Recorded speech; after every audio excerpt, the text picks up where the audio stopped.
अस्सलामुअलैकुम, this is Gulnaz here you watching Gulnaz official blogs. आज Aman tower में यानी कि अपनी काम की जगह पर बहुत जल्दी आ गई हूँ। पीछे देख रहे सारी की सारा मॉल बंद पड़ा हुआ है, सारी दुकानें बंद है।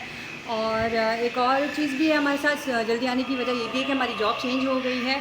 और जॉब छोड़ दी थी नेक्सिस के ऊपर मैंने। और छोड़ने की वजह क्या थी, बस दिल नहीं लग रहा था काम में।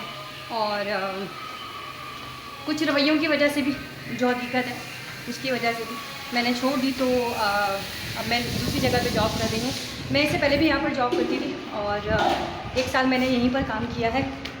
ये थी अलनूर अबाई की शॉप, उस वक्त शॉप थी, अब तो माशाल्लाह बुटीक बन गया। और मुझे जो है ना वो बुटीक के ऊपर ही रखा गया एज अ सेल्स गर्ल। तो बताने का मकसद आप लोगों को ये है कि थोड़ी सी चेंजिंग आ गई, तब्दीली आ गई है। कोशिश करूँगी डेली बेसिस के ऊपर ब्लॉगिंग करूँ। असल में डेली बेसिस के ऊपर ना ब्लॉगिंग मुझसे हो नहीं रही, कुछ जॉब का मसला हो जाता है और इतनी थकान हो जाती है। और यूट्यूब चाहता है कि उसको रेगुलर बेसिस के ऊपर जो है ना वो वीडियोस बने, मेरी ऑडियंस चाहती है। हालांकि ऑडियंस तो अभी बहुत ही कम है, 100 सब्सक्राइबर भी नहीं हो सके, हालांकि मुझे काफ़ी टाइम हो गया। बट मैंने वीडियोस भी ज़्यादा इसलिए नहीं डाल पाई हूँ मैं, क्योंकि मैं बहुत ज़्यादा मसरूफ़ रहती। लेकिन मेरी कोशिश है और आप भी दुआ करें जितने लोग मुझे देख रहे हैं कि मैं डेली बेसिस के ऊपर डालूँ ये वीडियोज़। और अभी शॉप खुलती है तो फिर दिखाती हूँ आपको लोगों को कि कहाँ काम कर रही हूँ। जी, नई जॉब नई जगह, ये अलनूर बुटीक है। और बुटीक के अलावा यहाँ पर बहुत सारी वैरायटियाँ हैं। ये पूरा पोर्शन मेरा, देखिए पहले मैं आपको अपना पोर्शन दिखा दूँ। ये पूरा पोर्शन मेरे हवाले किया गया है जी। यहाँ पर मैं अपनी मर्ज़ी से सामान बेच सकती हूँ। और ये देखिए ड्रेसेस वगैरह लॉन के, कॉटन के आजकल जैसे चल रहे हैं हमारे पास कराची में, पाकिस्तान में गर्मियाँ बहुत ज़्यादा हैं, तो गर्मियों के हिसाब से तमाम स्टफ़ है। और आपको पूरा विज़िट भी कराएँगे। अभी सिर्फ इंट्रोडक्शन करवा रही हूँ आप लोगों को कि आएँ देखें। अलनूर जो है ना वो इस वक्त लोकेटेड है, बहुत आसान सा इसका एड्रेस है, वो भी मैं बाद में मेंशन कर दूँगी। पहले आपको शॉप पर विज़िट कराऊँगी। आपको जगह तो दिखा दी कि नई जगह थी जॉब करने के लिए। खैर मेरे लिए नई नहीं है, क्योंकि मैं 1 साल पहले भी इस पे काम कर चुकी हूँ। और जब ये छोटी सी शॉप थी, तो अब तो माशाल्लाह अच्छा खासा इन्होंने बुटीक बना लिया है। और दुबई में भी इनकी काफ़ी अच्छी ब्रांचेस हैं, काफ़ी जगहों पर दुबई में ब्रांचेस हैं, तो मतलब बड़े पैमाने पर काम है इनका। और सबसे बड़ी चीज़ ये थी कि इधर ना सुकून बहुत है। मतलब जो ये देखें डिपार्टमेंट जो मुझे दिया हुआ है वो मेरा अपना ओन है अभी फ़िलहाल। बस ये कि सेलिंग का हिसाब किताब है यहाँ पर कि सेल अगर अच्छा करो तो फिर ज़ाहिर सी बात है जगह इंसान की बैठ जाती है। अच्छा, यहाँ पर मैंने हमेशा एक चीज़ देखी है कि यहाँ पर कोई किसी के काम में ना मदाखलत नहीं करता। मतलब ये हम दुकानों के ऊपर या फिर शॉप्स के ऊपर या फिर एज ए सेल्स गर्ल भाई ऐसा हिसाब किताब होता है कि लोग जो है ना वो अपनी मर्ज़ी से काम करवाते हैं। ये बोलते नहीं आप अपनी मर्ज़ी से काम करो, हमें बस सेल चाहिए और काम ऐसा करो जो हमारी डिमांड है उस डिमांड को पूरा करो। असल में काम करना ज़रूरी है हमारे लिए अभी इस वक्त कराची में, ख़ास तौर पर कराची में क्या पूरी दुनिया में इस वक्त चल रहा है। जैसे यूरोप साइड का हिसाब किताब बैठता है कि जी आप जो है ना वो जॉब वगैरह करते हैं और वहाँ पे अंग्रेज़ वगैरह जो है ना वो मियाँ बीवी दोनों काम करते हैं, या घर की लेडीज़ भी काम करती हैं। एक छोटे से मतलब बच्चा जब इस काबिल हो जाता है कि वो काम के काबिल हो तो वो भी काम करता है। पहले हमारे पास ऐसा नहीं था। हमारे वक्तों में क्या हम अपनी लाइफ बताएं कि हमारे जो पेरेंट्स थे जब वो काम करते थे तो एक बंदा कमाता था और 10 लोग बैठ के खाते थे। लेकिन अब ऐसा नहीं, 10 भी कमा रहे हैं तो भी कम कमा रहे हैं। बरकत कुछ छूट गई है। दूसरा बात ये कि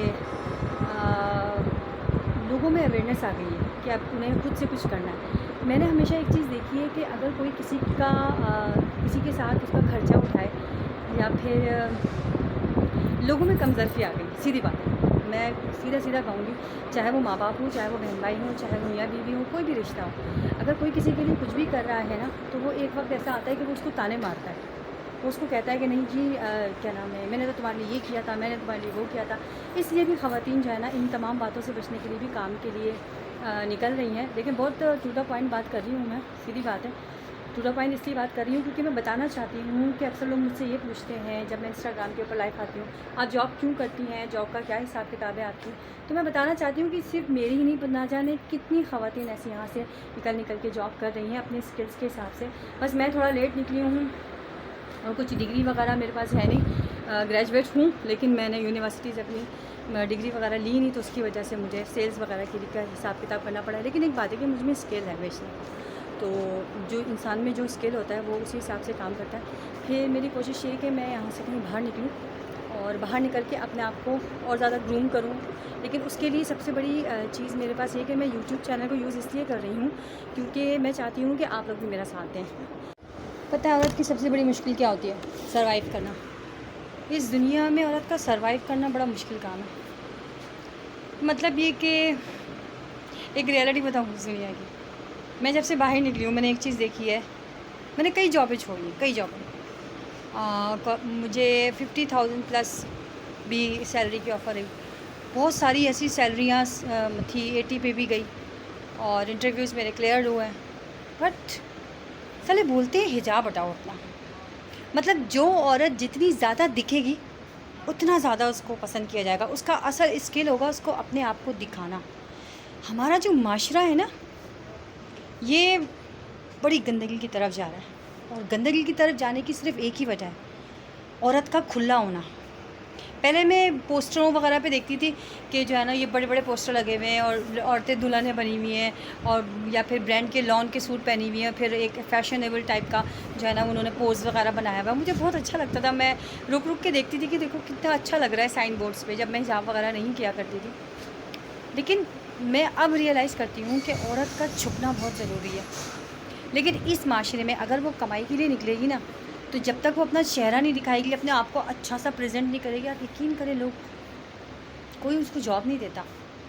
मतलब अगर कोई रिसेप्शन के ऊपर भी बैठे, ग्रेजुएट है, रिसेप्शन के ऊपर भी बैठे, बोलती खुला बैठो, खुला बैठो। मतलब इतना खुला बैठो कि हर आने वाला तुम्हें पहले अट्रैक्ट कर, तुमसे अट्रैक्ट होगा कि तुम्हारे काम से अट्रैक्ट होगा, फिर पैसे अपने दिखाने के दें या काम के दें, ये समझ नहीं आता। कमेंट में बताएं मुझे जो भी देख रहा है, क्या ये सही है कि इंसान अपनी औरत अपनी क्या नाम है स्किल्स जो है ना वो बेचने के बजाय या फिर अपने आप को बेचे, अपने आप को दिखाए। भाई जिस हद तक दिखाने का हुक्म है उस हद तक तो वो कर ही सकती है काम। लेकिन अगर आप ये कहें कि वो अपना हिजाब उतार के खूब सारा मेकअप करके लोगों को प्रेजेंटेबल अपने आप को इस तरह प्रेजेंट करके बनाए, तो भाई तुम पैसे किस चीज़ के दे रहे हो? उसको दिखाने के पैसे दे रहे हो या फिर उसके स्किल्स में पैसे दे रहे हो? मैंने बहुत सारी जगह इंटरव्यू दिए हैं, सबके सब यही बोलते हैं मुझे। आप बताएं कमेंट में ज़रा, अगर ये व्लॉग देख रहे हैं आप तो अगर आपको इंटरेस्टिंग लग रहा है कि जी एक औरत को किस तरह से बाहर निकलना चाहिए और उसको स्किल को बेचेगी, वो अपने आप को बेचे। ये देखें मेरे सामने तस्वीरें लगी हुई हैं, ये अबाई की शॉप है ना, देख रहे हैं आप, ये अबाई की शॉप है, ये देखें। अच्छा, इस अबाई की शॉप में ऐसी तस्वीरों का काम तो कोई भी नहीं है, लेकिन उन्होंने हिजाब ऐसे पहना हुआ है, मतलब ऐसा हिजाब चलेगा, हम जैसा हिजाब नहीं चलेगा। हमारी कोई क्वालिटी, हमारे स्किल्स नहीं दिखेंगे, सिर्फ़ और सिर्फ इस टाइप के हिजाब चलेंगे। बहुत कम ऐसी जगहें हैं जहाँ औरतों को बाहिजाब जो है ना वो बिठा कर उनसे काम करवाया जा रहा है, उनके स्किल्स के पैसे दिए जा रहे हैं। लेकिन ज़्यादातर मैं समझती हूँ पाकिस्तान में क्या तकरीबन सारी जगह मैं सोचती हूँ कभी कभी कि मैं अगर मुल्क से बाहर गई तो तब भी तो ये मसला नहीं होगा कि जी आप हिजाब हटाएं अपना, पहले आपको देखेंगे हम, उसके बाद जाकर आपकी जो है ना वो पेमेंट तय करेंगे। This is too much. कहती हूँ उन लोगों को जो लोग इंटरव्यू लेते हैं ना, इंटरव्यू लेते वक्त जब वो ये कहते हैं ना कि नहीं आपने अपना हिजाब हटाना है, मार्केटिंग की लाइन में हिजाब जो है ना वो नहीं चलेगा, चलो ठीक है बंदा मास्क तो पहन सकता है, हिजाब नहीं चलेगा। मैं बोलती हूँ सालों तुम्हारी माँ बहनों के ऊपर अगर ये नौबत आ गई तो तुम क्या उनके साथ भी ऐसे सलूक करोगे? क्या तुम अपनी माँ बहनों को, अगर तुम्हारी माँ बहनें किसी भी ज़रूरत के लिए निकलती हैं घर से, तो क्या तुम चाहोगे कि वो भी बगैर हिजाब के निकले या इसी तरह प्रेजेंटेबल हो दूसरों को दिखाने के लिए? यार जिसके अपने घर में माँ बहनें होती है कम से कम वो तो लिहाज करते हैं। ये मैंने पहले सुना करती थी, लेकिन अब ऐसा नहीं। जिसके घर में 7 बहनें भी होंगी ना, वो तब भी 10 जगह मुँह मारता है, तब भी सुकून नहीं होता उसको। इजाज़त 4 शादियों की है, मगर यहाँ तो 4 से ऊपर क्रॉस हो गई शादियाँ। तो खैर अभी क्या बोलूँ मैं, पहले ऐसा होता था कि जी निकाह जो है ना वो बड़ा मजबूत बंधन है और दुनिया का सबसे मजबूत बंधन है, क्योंकि दुनिया में उतरा ही सबसे पहली दफ़ा है। लेकिन अब ये जो निकाह भी है ना, ये भी हालात की नज़र हो जाते हैं। जहाँ तक मैंने वाकई लोगों को देखा है, मैं तो खैर अभी इस मामले से थोड़ा दूर हूँ, निकाह में तो हूँ लेकिन थोड़ा मामले से दूर हूँ। लेकिन मैं और लोगों को देखती हूँ कि जो लोग आपस में पास भी है ना, तब भी वो उनकी ज़िंदगी ऐसी है कि नहीं यार हमें जॉब करनी पड़ेगी, बच्चों के लिए करनी पड़ेगी, अपने लिए करनी पड़ेगी। तो वो जो साला जिससे निकाह किया था वो किस खाते में, मर्द तो एक प्रोटेक्शन होती है, अगर मर्द एक प्रोटेक्शन है, मर्द ये सोचता है कि हाँ मैं अपनी एक लॉयल तरीके से अपनी वाइफ को संभाल सकता हूँ और सब कुछ कर सकता हूँ, उसके लिए जो भी अल्लाह ताला ने अहकामात मर्द के ऊपर ज़िम्मेदारी दी है ना भाई, कवाम है वो, कुरान में तो मेंशन किया गया कवाम है। लेकिन आज के जो कवाम है ना, वो कहते हैं घरों से बाहर निकलो, तुम भी कमाओ और हम भी कमाएं। मतलब इनकी सोच ऐसी हो गई है। बस यही सारी वजह होती है कि बहुत सारी शादीशुदा ख़वातीन को भी बाहर निकलना पड़ता है। किसी दिन दिखाऊंगी आपको मैं एक लाइन से जो फैक्ट्रियाँ बनी हुई हैं यहाँ पर, जितने सारे लोग हैं, जितने मर्द बाहर निकले हुए सुबह के टाइम काम करने के लिए, इतनी औरतें भी बाहर निकली हुई हैं। आपको करते हैं अब बैंड, क्योंकि अब छुट्टी का टाइम हो रहा है और तकरीबन मेरी 10 बजे के करीब छुट्टी हो जाती है। नेक्सस में तो 11 बज जाते थे, लेकिन यहाँ पर जो है ना 10 बजे शुक्र है छुट्टी हो जाती है और फिर फ़ौरन ही कहते हैं कि जी आप चले जाओ। तो अब हम घर चलते हैं और मैं दुआ करती हूँ कि डेली बेसिस के ऊपर अब ब्लॉगिंग करूँ और बहुत अच्छी अच्छी चीज़ें आपसे शेयर करूँ। अभी तो एक सिंपल वर्जन सा ब्लॉग बना लिया था मैंने, बस बैठे बैठे ऐसे ही बना लिया था। तो अब मैं सोचती हूँ कि नहीं वाकई ब्लॉगिंग करूँ, अब दिखाऊँ दुनिया को कि दुनिया में क्या क्या हो रहा है। हम जैसे लोगों के साथ भी कितनी मुश्किलात हैं। मुश्किलात तो यार दुनिया तो है ही मुश्किलों का नाम, सीधी बात है। यहाँ पर जब हज़रत आदम अलैहिस्सलाम को सज़ा के तौर पर भेजा गया तो हम यहाँ पे सुकून की कैसे वो कर सकते हैं कि हमें जी सुकून मिलेगा दुनिया में। तो ठीक है, मैंने अब सीख लिया है मुश्किलों को कैसे एंजॉय करते हैं। तो अपना बहुत ख्याल रखें, प्लीज़ मेरे ब्लॉग देखते रहना। अल्लाह हाफ़िज़।